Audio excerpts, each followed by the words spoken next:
ఇచ్చేది బీజేపీ.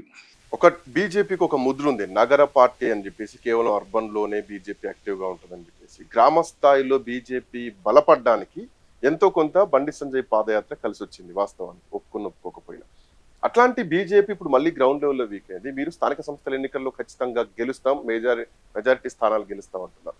అసలు కమిటీలు కూడా వీక్ గా ఉన్నాయన్నది ప్రధానంగా ఉన్నటువంటి ఆరోపణ. ఏం కమిటీలు అంటున్నారు? జిల్లా కమిటీలు. ఇప్పుడు ఒక్కటండి, ఇదంతా మీరు గమనించాల్సిందంటే, మళ్ళీ అవి కమర్షియల్ పార్టీలు కావు. కాళ్ళు వస్తే వాడికి సీట్లు ఇవ్వటం కాదు. ఇక్కడ కాంగ్రెస్ పార్టీ కాదు, వాళ్ళ ఐడియాలజీ ప్రకారం డిఫరెంట్ ఐడియాలజీ. ఇది అట్లా కాదు, ఒక భావజాలం. సో భావజాలంతో సిద్ధాంతపరంగా ఉన్నాం కాబట్టి వీక్ ఉన్నామని ఒప్పుకుంటున్నాను. వీక్ కాదు, స్ట్రాంగ్ ఉన్నాం.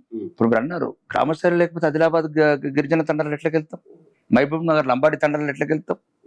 అభ్యర్థి బలం అవి కూడా ఉండదు. అరే అభ్యర్థి బలం బోడ నాగేశం ఏం ఆమె సామాన్యుడు. ఇప్పుడు చెవెల గెలిచినాం, మల్కాజ్గిరి గెలిచినాం, సికింద్రాబాద్. ఈ పట్టాలంటే ఓన్లీ మల్కాజ్గిరి సికింద్రాబాద్, మిగతా రూరలే గెలిచినాం. బీజేపీ అన్ని చోట్ల బలంగా ఉందండి. కొన్ని తప్పుడు వాగ్దానాలు చేయట్లేదు, ప్రజలను మోసపుచ్చట్లేదు, ప్రజలను చైతన్యపరుస్తున్నాం కాబట్టి కొద్దిగా స్లో ఉంది. దాన్ని పిక్ చేస్తాం. ఈ 1-2 years లో ఇంకా రాజకీయ యుద్ధ కార్యాచరణ వేరే ఉంటుంది. అది మాకున్న వ్యూహాలన్నీ బహిర్గతం చేయలేము.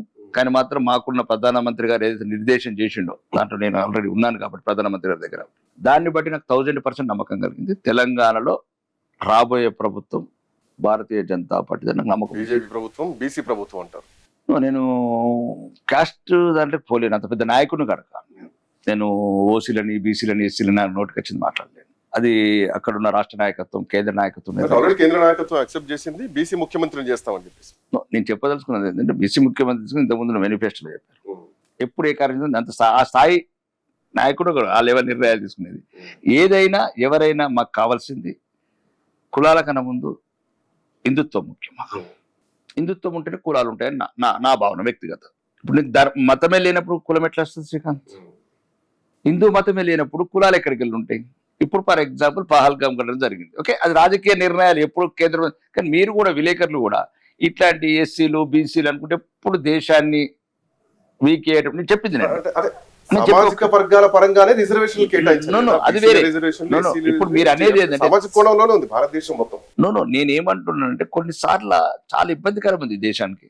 కొన్ని ఆయుధాలు తయారు చేయలేకపోతున్నాం, కొన్ని ఆయుధాలు చైనా మనకు అపోజిషన్. ఇవన్నీ ఒక ఈ రాష్ట్ర ప్రభుత్వాలు మాట్లాడలేము.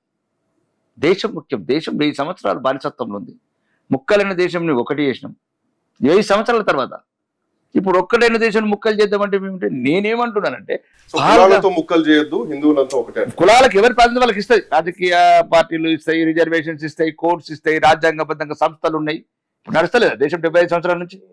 రిజర్వేషన్లు కావచ్చు, ఇంకా ప్రత్యేకమైన సౌకర్యాలు కావచ్చు. ఈస్టర్న్ స్టేట్స్ లో 85% ఉంది రిజర్వేషన్. ఈస్టర్న్ స్టేట్స్ లో 80%, 70% ఏవో ఉన్నాయి. అది రాజ్యాంగంలో చేర్చబడ్డది అక్కడ, అంటే ఆ తెగలకు, గిరిజన తెగలకు. నేను అనేది ఏంటంటే రోజు అదే, ఎవరికి ఏది రావాలా. ఈ దేశంలో రాజ్యాంగం ఉంది, ప్రధాన న్యాయస్థానం ఉంది, న్యాయ చట్టాలు ఉన్నాయి, అన్ని కంప్లీట్ చేసి అందరికి న్యాయం ఇస్తారు తప్ప. దీనివల్ల ఏమవుతుందంటే ఆడు యుద్ధం కాకముందు ఈటి దీన్నే పొడుచుకుంటున్నారు.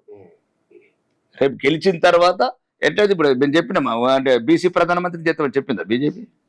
చెప్పలేదు. అట్లా ఎస్సీ రాష్ట్రపతిని చేస్తామని చెప్పినామా?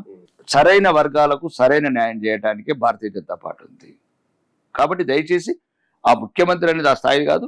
ఒక్కటి మాత్రం ఏంటంటే అన్ని రకాలుగా హిందువులను చైతన్యపరిచి. తెలంగాణలో బీసీ వాదం బలంగా నడుస్తోంది, బీసీలకు రిజర్వేషన్లు కావాలన్నటువంటి కొట్లాట నడుస్తోంది.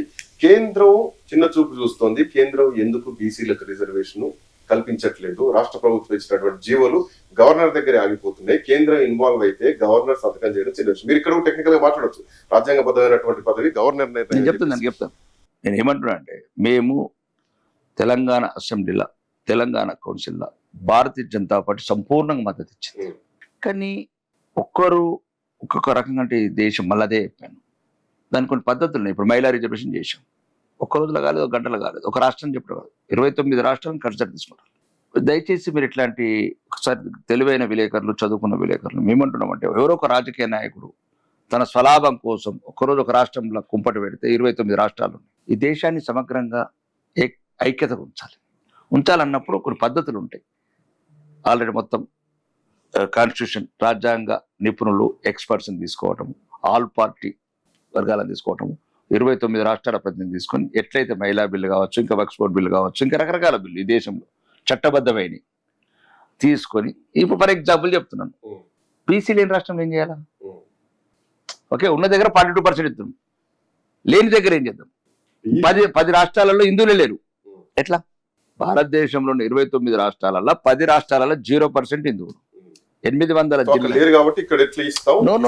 అవన్నీ బేరీ చేస్తారు. ఎక్కడ దాకుంటే అక్కడ ఉన్న అక్కడ ఏదైతే అత్యధిక వర్గాలు ఉంటే ఆ రిజర్వేషన్ చేస్తారు. మీకు చెప్పదలుచుకున్నారు. అట్లాంటప్పుడు రాష్ట్రాలకు అధికారాన్ని పూర్తి స్థాయిలో వదిలేసినా రాష్ట్రాలు నిర్ణయం తీసుకుంటాయి కదా. ఒకవేళ ఉదాహరణకు ఉన్నారు, ఒక వచ్చినప్పుడు 98% అన్నాను రాజకీయ ఓట్ల గురించి. ఇప్పుడు ఏదో నోటికి వచ్చిన అబద్ధాలు మాట్లాడుతున్నాము, 4,000 పెన్షన్లు ఇస్తాము, 8,000 పెన్షన్ ఇస్తాము, రుణమాఫీ ఇస్తాము, ఆ బంధువులు ఇస్తాము, ఈ బంధువులు ఇస్తాము, అడ్డంకి ఇస్తాము, పొడవులు ఇస్తాము, అన్ని మోసాలు చేస్తున్నారు. రేపు దేశాన్ని వీళ్ళందరూ స్వార్థపరమైన రాజకీయ నాయకులు, దేశ స్వాతంత్రం గురించి విలువ తెలియని నాయకులు, దేశం ఎన్ని కోల్పోయింది, ఎన్ని లక్షల మంది వీరులను కోల్పోయింది, ఎంతమంది చంద్రశేఖర్ ఆజాదులు కాల్చుకున్నారు, ఎంతమంది భగత్ సింగ్లు కాల్చుకోకపోయినా తెలియని రాజకీయ నాయకులు ఉన్నప్పుడు